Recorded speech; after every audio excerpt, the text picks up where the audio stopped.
Hello, my name is Igor Andrade. I'm an intern for the Spady Museum for the summer of 2021. And today I'm here with LaDonna Wilson, and she is the museum educator. How you doing, LaDonna? Hello. So, what exactly do you do in the museum? Well, when I was there, I was the docent, so I handled all of the tours that came.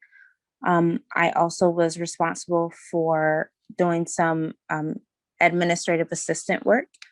I also did events and was an event coordinator, and also started the or relaunched the volunteer program. And I also did a section of the youth programming that was specific to getting schools, school groups to come out and creating personalized experiences for their students.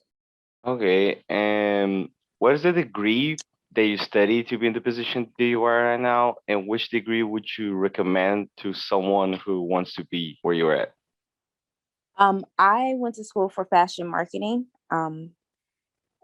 I don't that I mean I didn't actually obtain a degree, but typically to be a docent, um,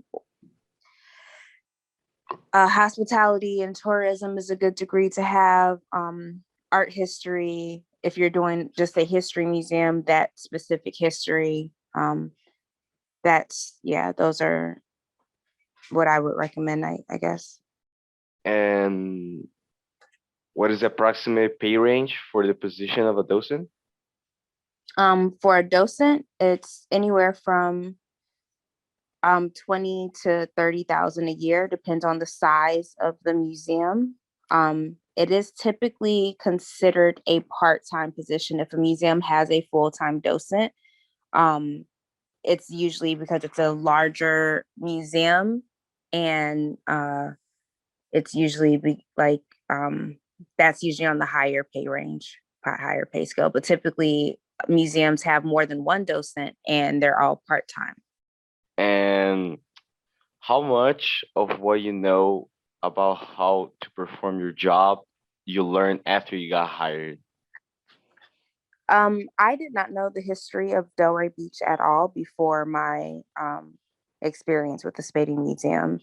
As far as like administrative work, that's always a growing field. There's no one administrative assistant that is like completely perfect at everything that they do. You're always going to be able to learn and expand and grow through that.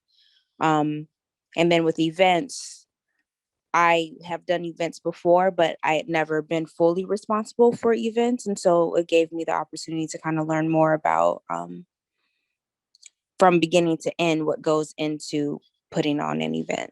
Okay, and the last question is why did you choose the Spady Museum? I would more say the Spady Museum chose me. No, Vera Farrington, one of the founders, is actually my great aunt.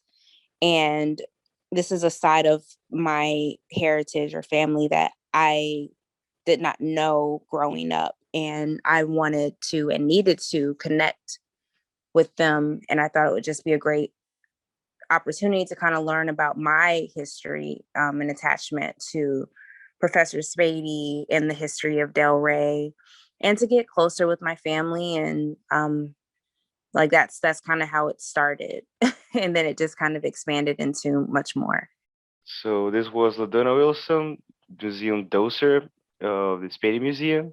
Thank you so much for your time, LaDonna. I really appreciate it. Thank you.